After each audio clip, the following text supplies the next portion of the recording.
Hey everybody, in this video I'm playing Stargrave's the Derelict Warship scenario, which will be the 8th battle for my Stargrave campaign.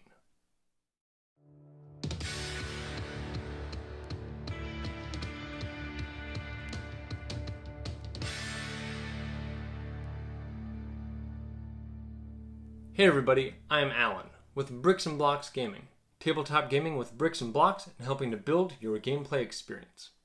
In this battle, General Basu and System Crash have joined forces as they attempt to rescue their crewmates from Captain Mira and the pirates. I'll start out this video by mentioning a few mistakes I made, discussing the state of the crews involved in this battle, giving a customized story introduction for the scenario, then I'll start the battle.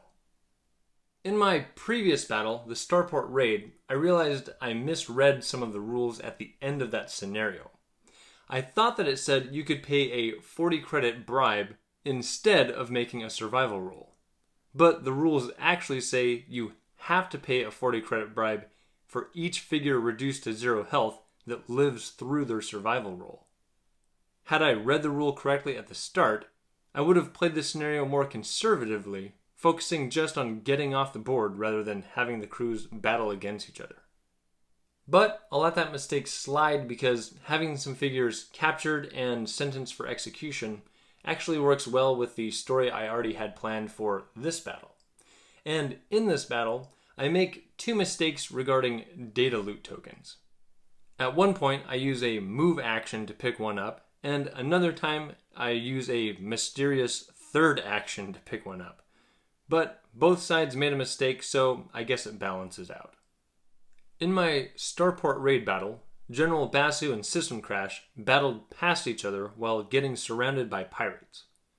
As a result, members of both crews were captured by the pirates, so the remaining crew members are joining forces to rescue their crewmates. From the Hope Rising, they have their gunner, their medic, their Codebreaker, and their sniper with the powered-up Carbine. From the Crash Override, they have their Casecracker with a pistol of +1 shoot, their robot medic also with a pistol of +1 shoot, their rewired Sentry bot with +4 fight and carrying a carbine, and their rewired Armoured Trooper robot with +5 fight and carrying a carbine.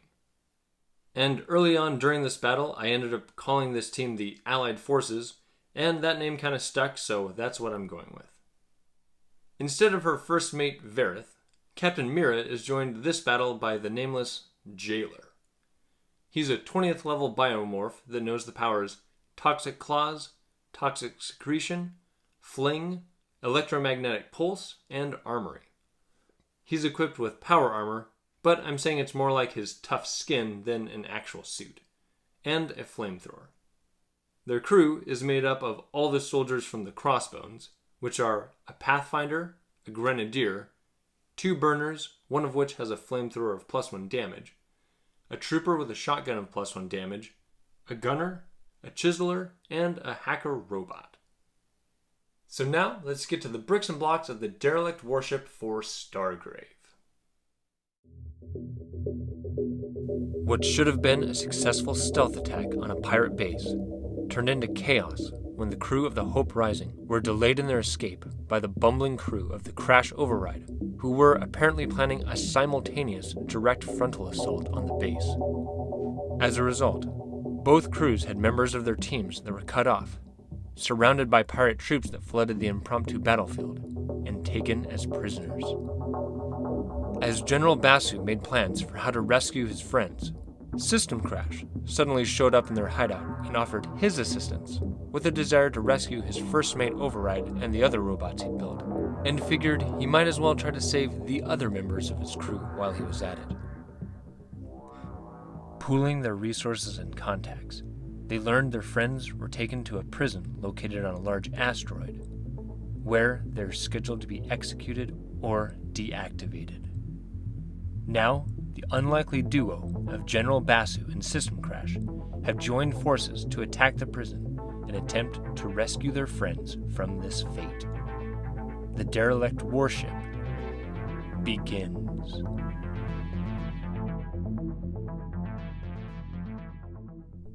With this scenario being called the Derelict Warship, it's supposed to take place on a rundown space vessel, but I'm doing a little different take on it. I'm instead having this be in a base, a pirate base, but actually more importantly a prison, where half of General Basu's crew and half of System Crash's crew have been taken captive, and the other half of their crews have teamed up to try to save their friends and do some damage to this pirate prison. I still have the scenario set up as per the rules, which call for a central wall to be placed right down the middle of the board, and then it calls to have 3 doorways placed, one right in the middle, and then one on 8 inches of each side of that central opening. These are doorways that could potentially get closed during the course of the battle. And even though it doesn't specify in the rules for this scenario how tall this wall is, I'm saying that it's going to go all the way up to the ceiling, just because with this being supposedly a wall in a ship, chances are they don't just have a half wall in here. So no figure will be able to climb over this wall or lob grenades over it. The only way to get to the other side is through one of these 3 doorways. One thing you'll notice is there are a few pirate bodies laying about. These aren't really anything for this scenario. They're there just kind of for story purposes, as these allied forces have kind of busted their way in here, taken down a few of the guards, and are ready to save their crew members, while the jailer down here and the rest of these pirates are going to try to stop them. For loot placement, it says that each player must place 1 loot token on either side of the wall. I don't know if that means adjacent to the wall or just anywhere on either side. It seems like adjacent to makes the most sense, or else you could just place, I'll place one right here next to my team. But I've gone ahead and each team has placed a data loot token against the wall on each side. And then for story purposes, over here, I'm essentially saying that there's a physical loot token right here to unlock, which will essentially unlock this prison to let all of their friends out. And then over on the other side, there is a physical loot token here. And then for the central loot, it doesn't specify if it's physical or data, but this fallen trooper here is going to have that on him, and I'll go ahead and roll to see what it is. Odd will be physical, and even will be data. And it is a physical loot token. And then one other thing for my gameplay here is all of these buildings will count as having roofs on them. I just didn't want to put any on there so I can more easily move figures through.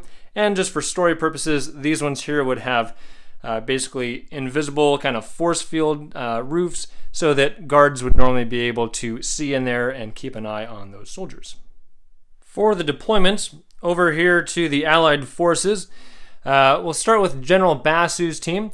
Basu is there, his medic is down there, then his gunner, and over here his sniper with his souped up carbine, and their Codebreaker.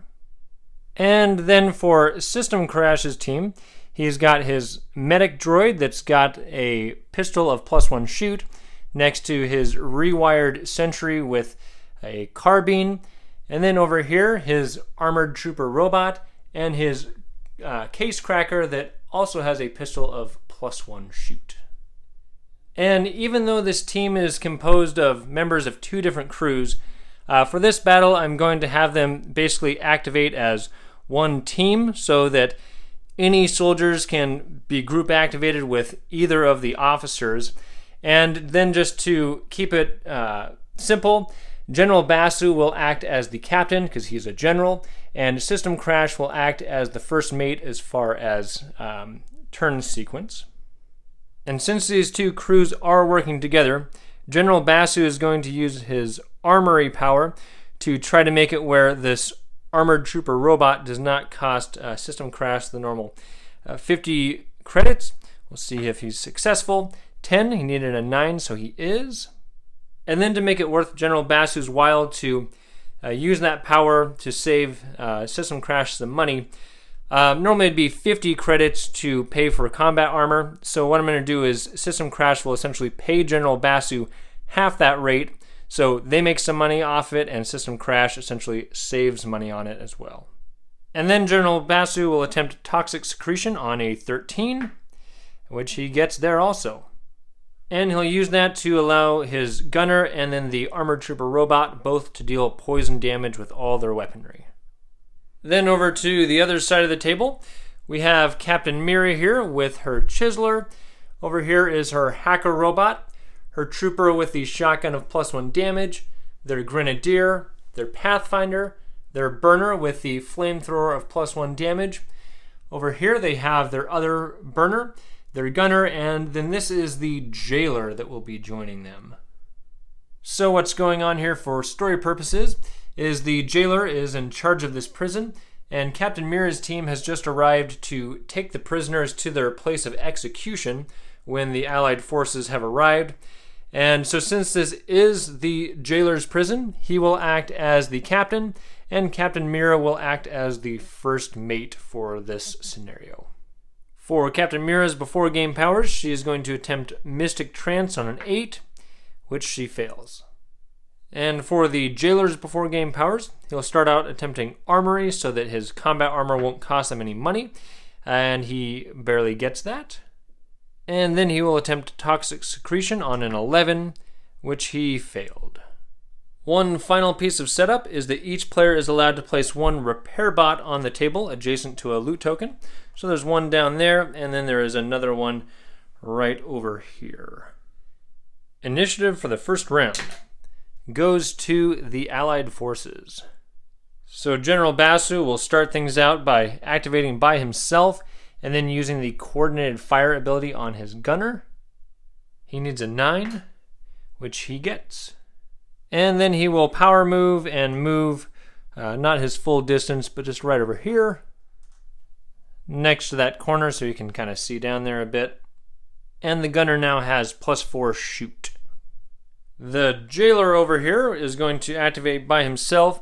He'll start by doing a 7-inch move and then his 3-inch power move right up over here. And then he will attempt the Toxic Claws ability on himself. He activates on an 8.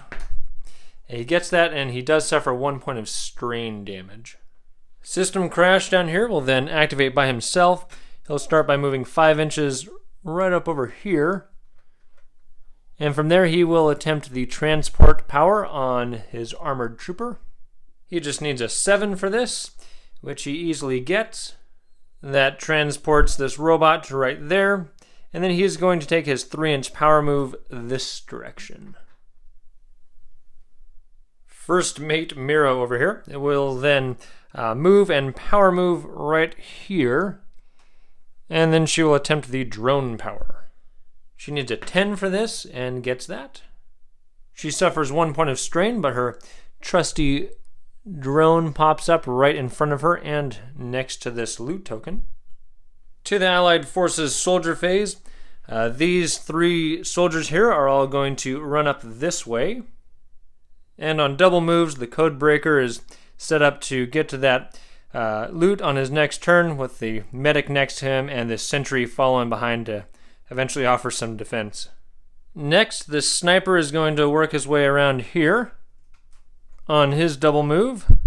Then their armored droid that got moved with teleport can then drive up over here on a double move. Their gunner here on his slow double move can kind of get up here next to General Basu. And finally for the medic and the Casecracker, they want to double move over here to try to crack into this control panel. But with this repair bot, even though they're unaggressive and they won't actively force combat, for them to get to this, they have to move into combat with that droid. So they don't really want to do that. So they're going to try to take that thing out. They'll start with having their medic run over here on a single move. And then she will fire her pistol at the droid. So she's a +2, but it's a hasty shot, so the droid gets a +1 against this. And the shot misses. And after that failed shot, the Casecracker will then come right here, and he is going to take a shot with his +1 shoot pistol. So he's a +3 against a +1 for hasty shot, and that is an 11 against 8 armor. That deals 3 points of damage to the robot, and it loses the unaggressive trait. Over to the pirate's turn. They're going to start out with having this drone try to break into this physical loot token with his +2 will. Needing a 14 total, and it breaks into that. We'll see if an uncontrolled creature appears, and it does not. So the drone automatically acquires the physical loot, and then it can make a 6-inch move flying over Mira over to here. Apparently they're concerned about the prisoners and allied forces taking some of their precious cargo, so it's going to try to get that off the board here.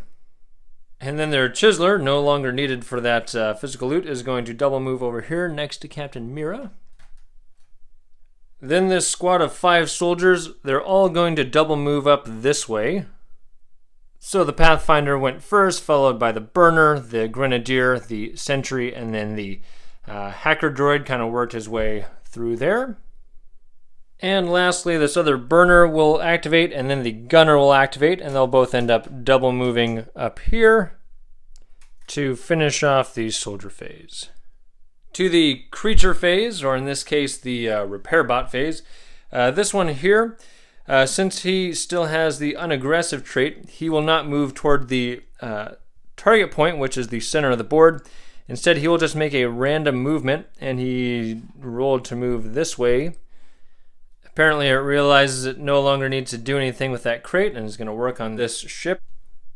And then over to the other side of the board, this repair bot down here, since it lost the unaggressive trait, is going to come towards the nearest target, which is kind of both of these. It'll kind of get over here close enough where they can both snap into combat.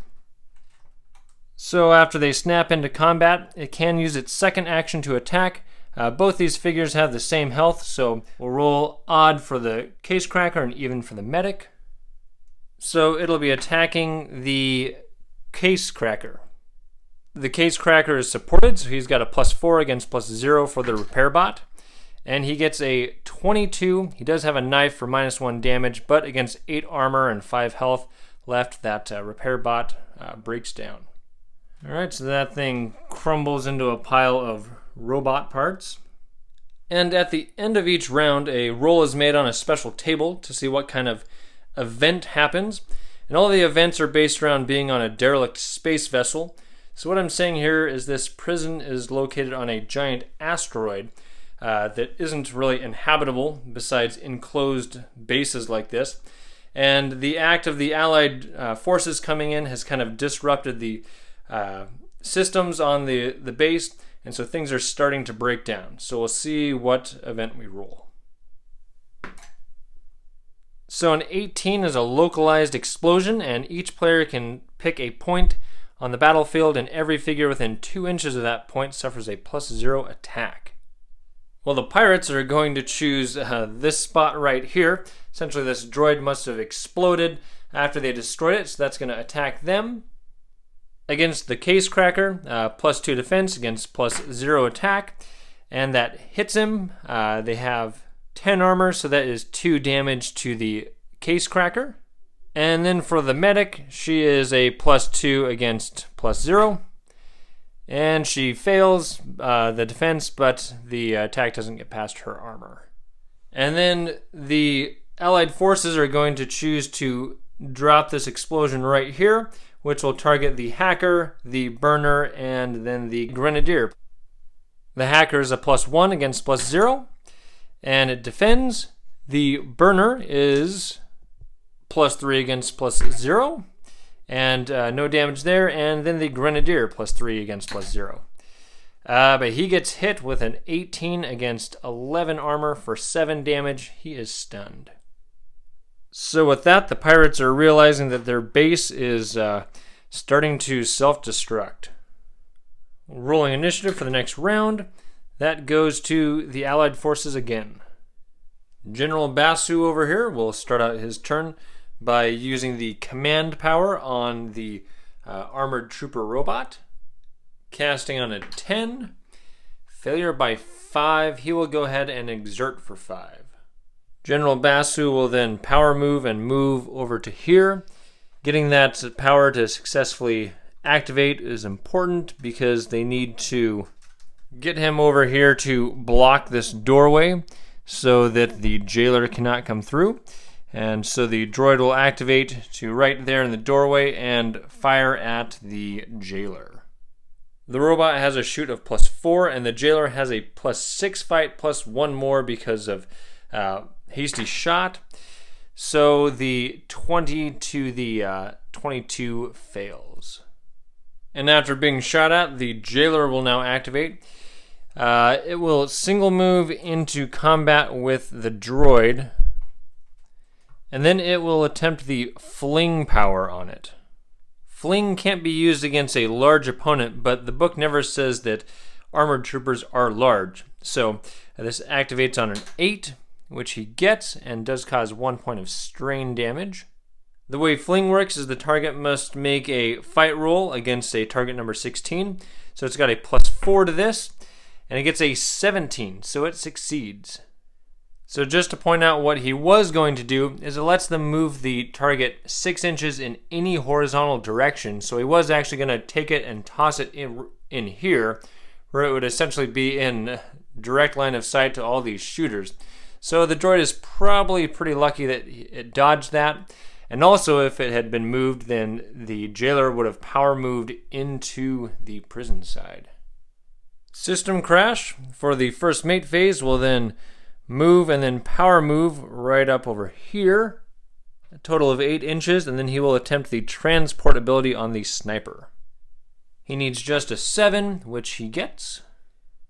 And then he will use that to move the sniper 6 inches this way into contact with this fallen trooper that is a physical loot token. Then over to Mira's turn. She will activate with this chiseler, and she is going to start by running over here 6 inches to right there, and I have removed her Void Blade because I realized she hasn't cast that yet, and then she is going to attempt Dark Energy on the Tekker. She activates this on just an 8. She gets a 9, so this is a +5 attack, and that is against +4 defense, and he blocked that lightning bolt. She will then power move into cover over here and send the chiseler down here into the doorway where he will take a shot at the Tekker. This is a +2 shoot against +5 because of hasty shot, and he should have been a +5 for that last defense, but it didn't really matter. And that's an 18 to a 17, so the pistol hits the Tekker. Against 11 armor, he takes 7 points of damage and is stunned. To the soldier phase for the allied forces, they'll start by having their Codebreaker run up here and try to hack into this data loot token. He needs a 14, and he's got a +8, getting a 17. It is broken into. And the Codebreaker will choose to use his second action to pick up that token. And I'll roll to see if anything pops up after that loot is opened up. A 16 means something shows up. So normally with this scenario, a random encounter that shows up is supposed to kind of represent maybe another crew that has docked onto this derelict space vessel to try to raid it. But since I'm playing this as a prison, what I've decided to do is whenever a roll shows up that something's going to show up, I look at where it's going to point, and in this case it's pointing onto the pirate side. So I'm going to have a ruffian that's a prisoner who is broken free show up, and he will only attack the pirates. And then if one ever shows up on this side, it will be a pirate ruffian who will only ever attack the allied forces. And even though these ruffians are essentially fighting for one team or the other, they won't be a part of those crews, so they'll still activate as uncontrolled creatures. And then over here to the sniper, he is going to attempt to open up this physical loot token, which essentially means he's trying to take whatever it was that fallen trooper was trying to run away with. He's got a +3 will. He needs a 14. That's a 16, so he gets that. And I'll roll to see if another ruffian shows up. And it does, and that is just pointing just a little bit to that side of the board. So that means another escaped prisoner has made his way over here next to this power generator and has come across a pistol somewhere along the way. And with this physical loot popping up, the sniper can immediately pick it up as a free action because it's physical, and then he will move 3 inches, his half move, over to here to try to get out of view of all of these guys that are coming their way. And then over here, this Casecracker is going to come over here, and he will attempt to break this control panel to let these prisoners out. This counts as a physical loot, so he has a +8 and only gets a 12, so they are still trapped inside there. Next, the medic is going to run over and try her luck at it. She has a +3 will and only gets a 9, so those prisoners are still stuck in there. And next, the medic droid here is going to fire his +1 shoot pistol at that chiseler. So he's a +3 shoot against +2 defense. And he wins with a 17, dealing 7 points of damage and stunning that chiseler. And that chiseler actually had +1 fight, but it doesn't really matter, so he is stunned. And then the robot medic is going to actually kind of run back here. Then they're going to have their sentry take a shot at the stunned chiseler. Being stunned, the chiseler has a +3 against +2 shoot for the sentry. And that is a 14 against 10 armor, so that deals 4 more damage, putting him down to 1 health and wounding him. The sentry will then run over here next to System Crash to be a metal shield, I guess. And then lastly, for the allied forces, this gunner is going to run over here, 8 inches on a double move. For the pirate soldiers, they'll start with having this drone double move 4.5 inches over to here. Then down here, this burner is going to double move into combat with this armored robot to give the jailer some support. And then this gunner is going to run around here 5 inches. And from right there, he can see through this doorway and target that sniper. The sniper can just barely be seen, so he has heavy cover. And it's a hasty shot, so it's a +8 total for the sniper against +3 shoot. And he defends that. Next, their burner here with the flamethrower of +1 damage will move right up to here on a single 5-inch move and fire his flame through here, and he can also hit the sniper with a heavy cover. This is a +2 shoot against +8 defense, and that is also defended. Next, their stunned grenadier here is just going to stand up and fire a frag grenade right in here. He actually can't hit anybody with it, but he's just going to give it a try firing it there and then see if it happens to randomly go one direction or the other here. So he's got a +3 shoot and another +2 because he can see the spot, but -1 because of a grenade launcher, so +4 total. And that is a 17, so it lands right where he wants it to, but that is not close enough to either of these figures to hit them. Next, their Pathfinder here is going to run right over here into the middle of this doorway. And from there, he is just within 6 inches of System Crash, so he is going to launch a grenade right on top of him. It's a hasty shot. He can see the location, so this is +4 total. That lands right on target.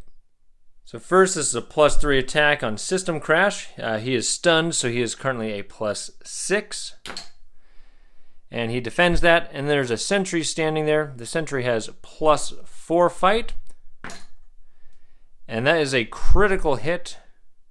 That deals 16 damage to this sentry, blowing him up. And to finish up their turn, they will have this shotgun-wielding trooper climb over this barrel in front of him and then he can get over to here on his double move. Then their hacker robot can't quite get to this data token in a single move, so it will double move into contact with that. For the uncontrolled creature phase, we'll start with this ruffian right up here. He can't see the drone because it's low to the ground, but he can see Mira. But since he has a pistol, he can't reach her, so he will move 6 inches this way, which will put him right into contact with this, so there's actually no intervening terrain, and he'll take a hasty shot at her. So she has a +5 defense against +1 shoot, and that misses by a lot. And then to the other ruffian that appeared, he can't see anybody, so the target point is the middle of the board, so he's going to move 6 inches this way, and from there he can see these guys. He's going to fire into the combat because that's how uncontrolled creatures work, even though he might shoot the friendly robot that's in there. 1 to 2 will be the robot, 3-4 the jailer, and 5-6 the burner. That will be the jailer. It's a hasty shot, so the jailer is a +7 against +1, and that is a miss. And lastly, this repair bot rolled to randomly move 5 inches this way.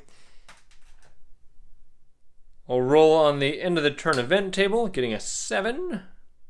That result calls for you to randomly determine one side of the wall, and then randomly determine one edge on that side of the wall, and it will have a air leak. And that side of the table will start to decompress and suck all of the figures on that side towards that leak. And since my roll ended up pointing that way, I'm going to say that it is this wall that will do that. Then every figure on this side will have to make a move roll with a target number of 18, and if they fail, then the amount they fail by, they will move that many inches towards that wall, and I'll make all these rolls off the camera to make it go a little quicker. So the medic droid succeeded on his roll. The Codebreaker failed, which was actually kind of helpful because it moved him 5 inches this way. System Crash failed. He would have gone further, but he ran into this tower. He failed, moving an inch this way. He failed, but he was already basically against the wall. Basu failed, moving 5 inches this way. Over here, their runner failed, so she moved 2 inches this way, and their Casecracker succeeded. And then the robot there is right in the doorway, so I'm considering him not really on either side of the table, so he'll stay put. Initiative for the next round goes to the pirates this time. To start out the turn, the jailer over here will activate with the hacker robot and the burner, and the jailer will start out by attacking the armored robot with support. So that makes him a +8 with +2 damage because of his toxic claws against +4. And that is a 15 against 13 armor, dealing 2 points of damage to the droid. And that actually deals 4 damage to the Armoured Trooper because of the toxic claws. He'll push him out of combat, and then he will move forward. So he'll go right there, so he is back into combat to slowly start working his way over to this side of the board. And then the burner that activated is going to fire his flamethrower at that ruffian. This is a +2 against +2, and the ruffian defends. Then the burner will run through the doorway and also move into combat with the robot to add support again. And then their hacker robot will try to hack into that data loot. It has a +7, needing a 14, and it gets that. Check to see if another ruffian shows up, which it does not. The hacker will use his second action to pick up the data loot. And then we'll go over here to General Basu's turn. He is going to make a 6-inch move over to here, or a 5-inch move. And from there he is going to use the command power on his sniper. Needing a 10 for this, he gets an 8, he will exert for 2. Then he'll use his power move to move into combat with this burner to add some support to his Armoured Trooper. Then the sniper will activate, and he will climb over this and move a few inches this way on a double move. going at half speed with that physical loot. Captain Mira will now activate by herself. She is going to power move over to here, and then use the dark energy power on the stunned Tekker. She needs an 8. She will exert for 3. With the strain, she is down to 12, and then the Tekker has a fight of 4, plus 2 because he's stunned, against plus 5 attack. And he defends that with a 22 against 17. And Mira kind of wants to charge in at System Crash, but it's going to be a little while till any reinforcements arrive. So instead, she is going to use her 6-inch move to move back through the doorway over to here. System Crash will then activate with the Codebreaker, and he is going to start out by using the data jump ability on the Codebreaker. He needs a 10, and he failed that miserably. Well, he'll go ahead and power move away over to here 3 inches. He only had 1 action because he was stunned. Then the Codebreaker is going to take a shot at this Pathfinder. There's 1 piece of intervening terrain. The Codebreaker is a plus 2, and the Pathfinder is plus 4 with the terrain. And he hits with a 12, and I guess that's a 14, which deals 4 damage to the Pathfinder, which is just what he was hoping to do, because that will stun the Pathfinder, meaning he won't be able to run over here and lob a grenade over at System Crash. And then he will make a 6-inch move over to here, making sure he's still within 3 inches of System Crash to activate with him next turn. For the Pirate's Soldier phase, they'll start out by having their Chiseler stand up from his stun, and then use his 1 action to fire his pistol at this encumbered sniper. So the shot is a plus 1 against plus 2 defense, and that is a 20 to 18, so the sniper defends that. Next, they'll have their Burner. He will single move over to here, and from there lay down a line of fire at this Gunner. Since he moved, that's a plus 4 total defense for the Gunner against plus 2 shoot. And that is a 13 to 13, so a tie goes to the defender on a shot. The stunned Pathfinder is going to stand up, and then he is going to run over here to try to stop this sniper, and he only has the 1 action because he was stunned. And then, not wanting this Gunner to shoot anybody, this Trooper is going to run over here, double move into combat. Then their Grenadier is going to run to right here, 5 inches, and then fire a grenade at that ruffian. And actually, Grenadiers also carry a pistol, so instead of risking a grenade misfiring and blowing up one of his friends, he's just going to shoot his pistol at the ruffian. He did move, so that gives the ruffian a plus 3 defense against plus 3 shoot. And that hits for 17 against 9 armor, deals 8 damage and wounds and stuns that ruffian. And now the Gunner will try to finish him off. Since the ruffian is wounded and stunned, it negates the modifier, so he's a plus 2 against plus 3 shoot. And that is a critical hit. And that completely obliterates this prisoner who is trying to escape. And then the Gunner is going to make a 5-inch move over to here. And last for their turn, their drone is going to fly off the board with this physical loot. For the Allied Forces Soldier phase, this medic here, looking down here, can see this Chiseler. There's 2 pieces of intervening terrain, the building and those barrels right there. I just remembered the Chiseler is wounded, so he'd normally be -1, but 2 pieces of intervening terrain gives him +1 against a +3 shoot with that powered up pistol. And that is a 15, dealing 5 points of damage. The Chiseler was down to 1 health, so he goes down. And then the medic is going to run 7 inches right over here, next to System Crash.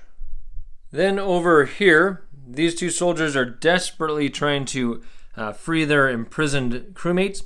So the Casecracker will try to break into that panel. He's got a +8 to his roll, and only a 13, so still no luck. He'll hold his ground, and then the Runner will come up with her +3 will. and give a try. Needing a 14, still no luck. And I think the Allied forces are kind of wishing they had Golbloth's break lock power right about now. But they'll go out here and have their Armoured Trooper attack the burner. No support is given because it's a 2-on-2 situation. And I just remembered the Armoured Trooper has been rewired to have +5 fight against +3 fight. And that gets it's a 21 there. That causes 10 damage, wounding the burner. But he doesn't want to push him out of combat because if he gets out of combat, then he can fire some flame into him. So they'll stay engaged. And lastly, their gunner is going to attack this trooper. That's a +3 against +2. And as a 15, he deals 3 damage with his dagger. Then he'll push himself 1 inch and then move 5 inches over to here. Next, for the uncontrolled figures phase, this ruffian cannot see Mira over this cargo, and he can't see that Pathfinder through this doorway. So it will make a random move towards the target point, which is the center of the board. So 6 inches would get him over here, and now he can see Mira, and he will fire his pistol. He's got +1 shoot, and Mira gets a total of +5 because this is a hasty shot, and she defends. And then this repair bot rolled to move 5 inches this direction. Checking on some more cargo. We'll roll for an end of the round event, a 9. There's a sudden shake throughout the base, and then the lights go out. The emergency red lights turn on, and line of sight is reduced to 12 inches for the remainder of the game. Initiative for the next round goes to the Allied forces. To start out, General Basu will activate with the armored robot and with the gunner, and they'll start with having the gunner fire at this trooper. With coordinated fire, he's a +4 against +2, and he gets a 20 with +2 damage, dealing 11 damage, which is exactly what he needs to take that trooper down. And then he is going to run over here to move into combat with the jailer. And then General Basu will attack the burner. No support is given anywhere here because all of these other figures are in combat. The wounded burner has a +1 against General Basu's +6. And that is a 21, dealing 10 points of damage. The wounded burner goes down, and then General Basu will step into that position. And now the Armored Trooper, who is in combat here, will now attack with double support.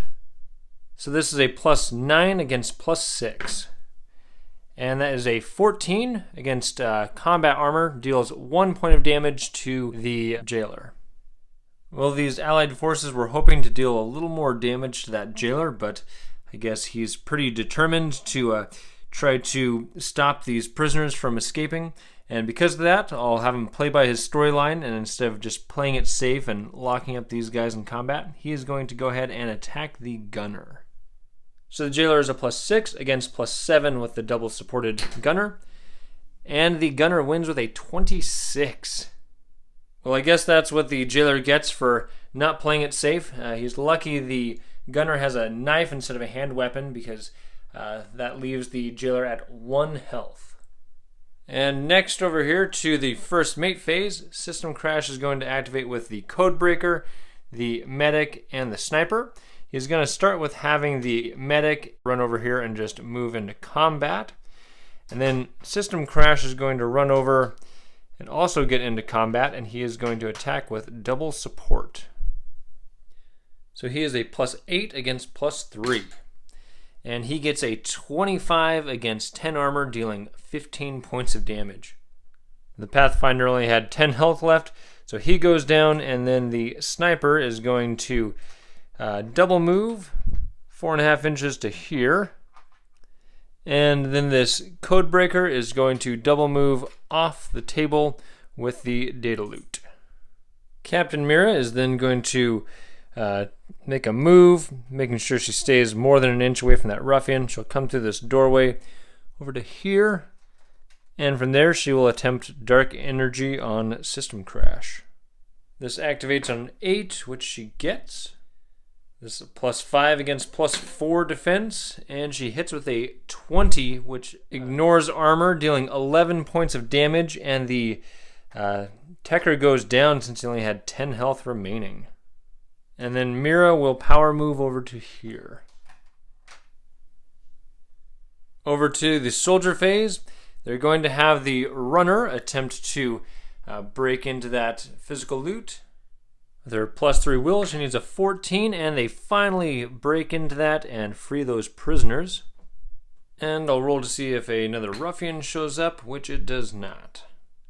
Then she will use her second action to move 3.5 inches this way with all of these prisoners.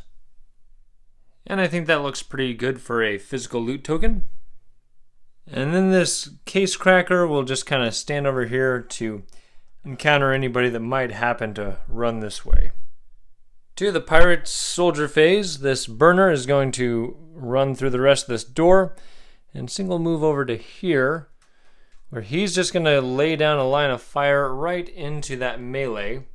So it will hit all 4 of these characters, and at this point the pirates feel the jailer has failed in his duties to secure this prison, so they don't really care if he falls. So first we'll do the jailer, then we'll do Basu, the armored robot, and then the gunner. This will be a hasty shot for all of these. So the burner is a +2 and the jailer is a +5 with hasty shot and being wounded. And he defends that. Next, General Basu has a +7 with hasty shot. He gets a 16, but that is against 18. Since that ignores the heavy armor and deals +2 damage, Basu takes 11 points of damage and he only had 10 health remaining. Against the armored robot, he's a +6. And that hits him too for only 7 damage because combat armor still gives the full 13 defense, and he is down to 3 health. And then the gunner is a +4 with the hasty shot. So that's 13 to 15. He also gets hit. So he takes a total of 8 points of damage, and I just realized both of these soldiers will be stunned, which is kind of weird when you're in combat and you get stunned, because normally moving into combat will unstun a figure, but as far as I can tell, they'll stay stunned until they activate. And one other thing I just remembered is that this burner has a flamethrower of +1 damage. So the gunner is actually at 5 and the armored trooper is at 2. Next, their gunner is going to come through the doorway over to here. And then he's going to take a single shot into the melee. We'll do 1 to 2, 3 to 4, 5 to 6 for the target. And the target is the Armored Trooper robot. This is a +3 against +8 because of hasty shot and stunned, and the robot easily defends that. Next, their grenadier is going to run through this doorway. He can just barely get through, and then he is going to launch a grenade over here right between the medic that's right there and the Casecracker. So he moved, he can't see the location, and this is a grenade launcher, so he has a +1 to this altogether, needing a 12. That lands right where he wants it. Against the medic, she's only a +1 because she's encumbered, and that hits her with 5 points of damage with that +3. And against the Casecracker, he's a +2 against +3, and he gets hit with a 20, that is 10 points of damage. So the medic is stunned, and the Casecracker is also stunned, and he's down to 2 health now. He was already injured earlier, and things have really gone south quickly here for these allied forces. Finally, for the pirates, their hacker droid is going to take its data loot and, I guess, scoot over here apparently. Then to the uncontrolled figure phase, this repair bot rolled to randomly move off this direction 5 inches. Then this ruffian, still heading towards the target point of the middle, is going to come around here 6 inches. And then he will see that grenadier and he will shoot at him. With a hasty shot, the grenadier is a +4 against +1 shoot. And he defends that. We'll roll for the end of the round event, which is a 13. So a 13 causes all 3 of the doors to immediately slam shut, and any figure even partially inside that doorway will suffer a +2 attack. The Grenadier is partially in the doorway, and the Jailer is just barely out of it. And to make things easy with my setup, I put 1 door on that side and then the other 2 on this side. And now we'll go ahead and make that roll for this Grenadier. The Grenadier is a +3 against +2. And it gets hit. That's a 15. It takes 4 points of damage. And that is not a shooting attack, so it is not stunned. However, he is down to 3 health and is wounded because earlier he took some damage from an explosion from the event table. Initiative for the next round, that goes to the Pirates. Captain Mira will start out this turn by running over here and attempting Dark Energy on the Sniper. Activating on an 8, which she gets. This is a +5 against +2. And that is a 19, dealing 10 points of damage. That leaves the Sniper stunned and wounded. And then she is going to power move back behind here. And since both officers have fallen for the Allied forces, we'll go to the Jailer, who will attack the Grenadier. They're both wounded. The Grenadier does have support. He is stunned, but that doesn't really affect anything at the moment. So just to double check, there is a rule that if a figure moves into combat with a stunned figure, the figure will be unstunned but suffer a -2 to their fight. But it doesn't say what happens if the figure is, if they're already in combat with a stunned figure. So the Jailer is a +4 and the Grenadier is a +3. And the Grenadier wins with a 14. He deals -1 damage though, so does not get past the 13 armor of the combat armor there. The Gunner will just go ahead and stay in combat. And now this Burner is going to fire his flamethrower into that combat again. We'll go first against the Gunner. This is a +2 and the Gunner is +3 with wounded and stunned. And the Gunner defends that. Next against the Armored Trooper, he's a +7 because of stunned against +2. That is a 22 to a 20, so he defends that. And lastly, against the Jailer, he's a +4 against the +2 shoot. And that takes down the Jailer, dealing 8 points of damage to him. The Burner will then run 5 inches this way. And then the Gunner here is going to use both of his actions to do a double shot, both with +2 damage. One at the Gunner, one at the Armored Trooper. The stunned and wounded Gunner is +3 against +3 shoot. And, that's a 1, so that means his rapid fire just jammed. So an interesting question comes up here with having jammed on the first shot, whether I could then use the second action to unjam the rapid fire. I don't believe you can, because the special ability of the rapid fire states that if the figure has 2 actions available. So I think that it has to be declared that they are using both of the shots, both the actions to fire the rapid fire, and therefore can't later change the second action to an unjamming. So I will say that he has essentially forfeited his second action. And I might be wrong about that, so let me know your thoughts in the comments. And then the Grenadier is going to fire another grenade over here. Aiming for the same spot, he is wounded now, so he gets just a -1 to this. And that is fails by more than 6, so it is a dud. And last for their turn, their hacker droid will roll off this side of the board.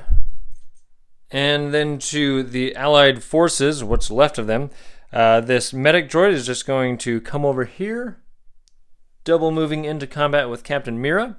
The stunned sniper is going to stand up and then use his one action to move 3 inches over here. And then down here, this medic is going to stand up from her stun, and she will move 3.5 inches over to here. So she's working on getting all those crew members off the board, and then this wounded Casecracker will stand up and move over here. And he's going to stay far enough away from this runner that they won't both get hit by grenades. Then over here, this armored robot will stand up, and then on 6 inches, it can just barely get into combat with this burner to tie him up. Then this gunner will stand up for his activation and use his 1 action to fire at this wounded grenadier.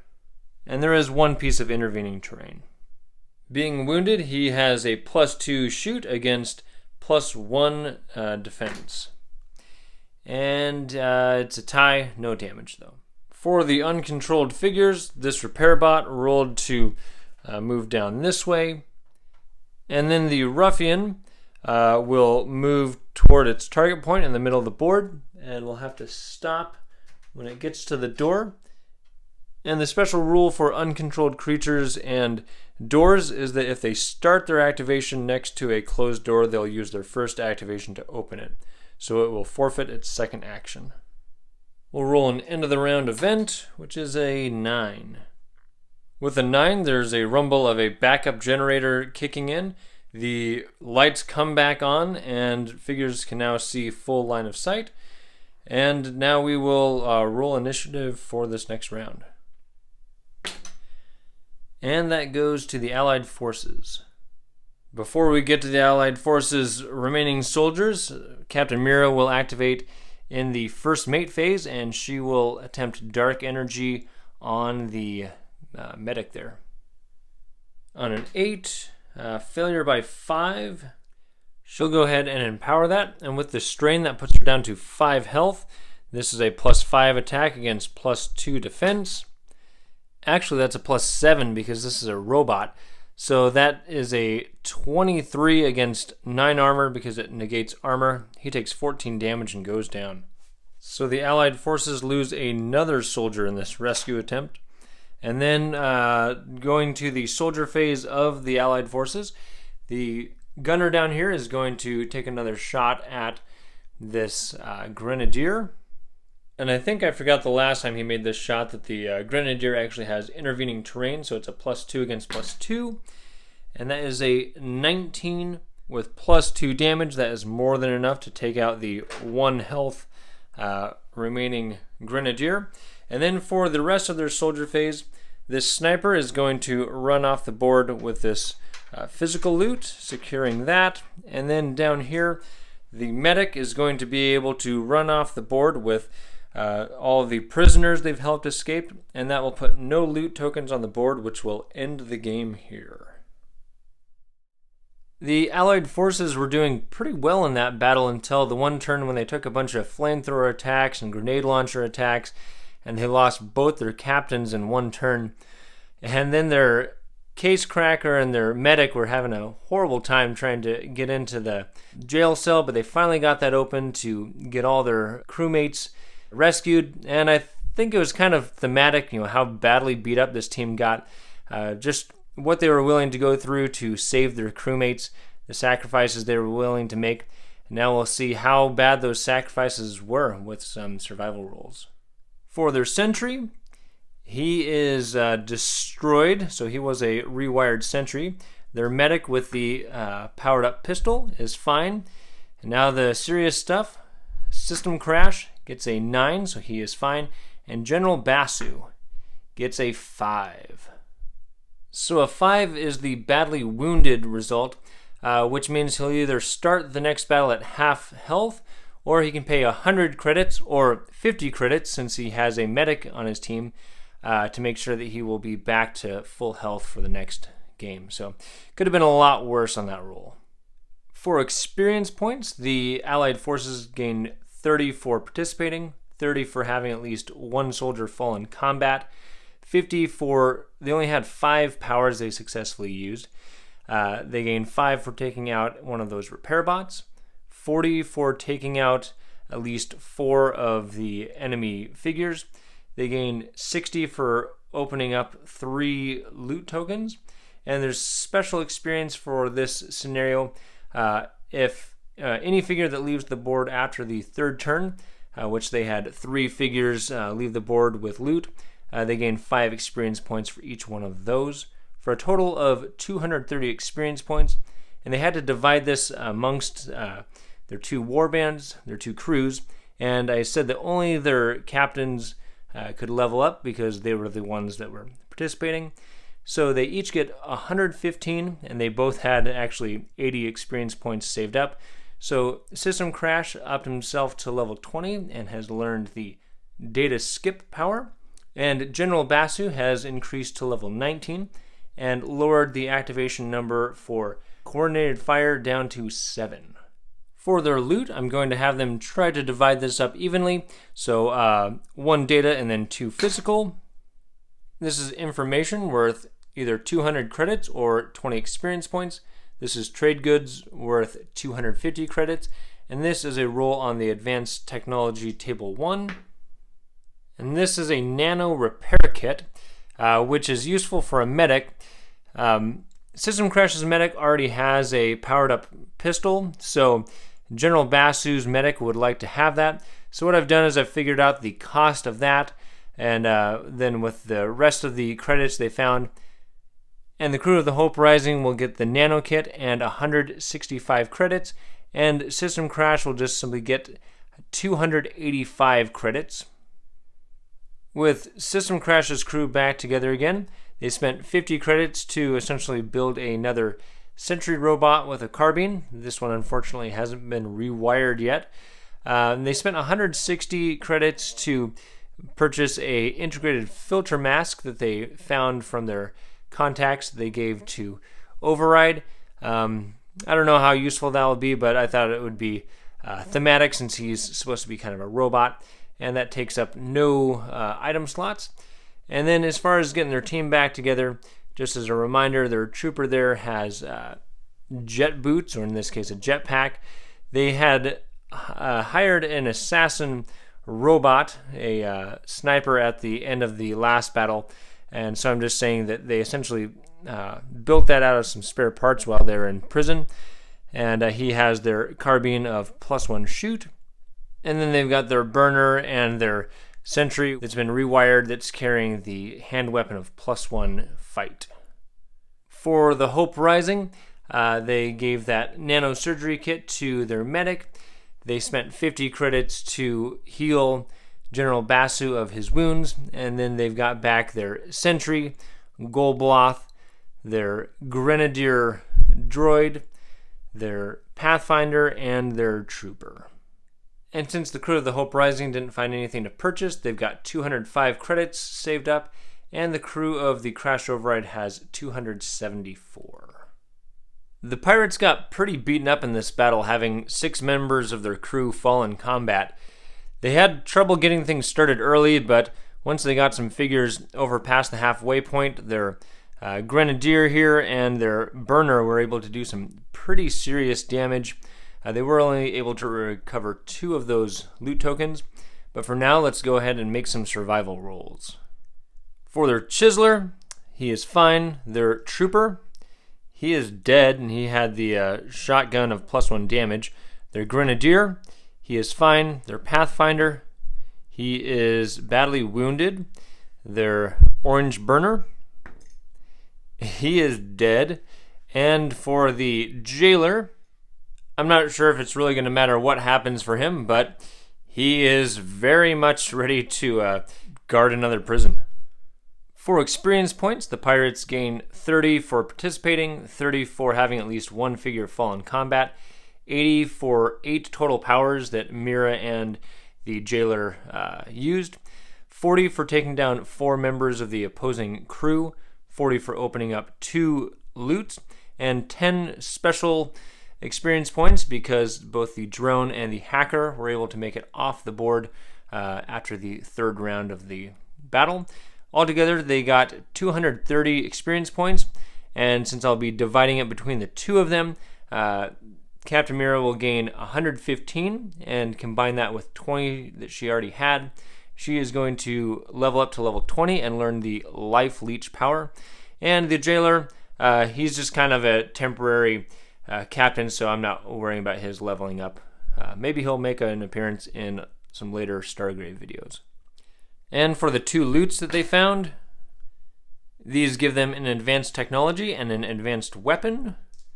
And those will be, this is advanced technology picks, which give a +8 to break into a physical loot. And this is a carbine of +1 damage.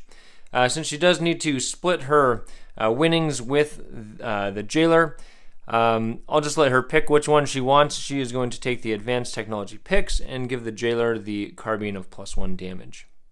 So they gave their advanced technology picks to their chiseler, and then for their next battle, Lieutenant Verith will be joining them again. And they only had 30 credits for their crew, so they just simply recruited 2 recruits. I guess these were a couple of guards that survived the prison as it was getting destroyed. And the jailer, who knows where he went off to. I want to thank you for watching. If you noticed any rules I got wrong that I didn't point out during the video, let me and the community know in the comments below, as my goal with these videos is to create an accurate representation of how to play Stargrave. And if you enjoyed the video, feel free to click like or subscribe so you can keep up with all the content that I'm releasing. With that, I'm Alan with Bricks and Blocks Gaming, and I'll see you on the next video.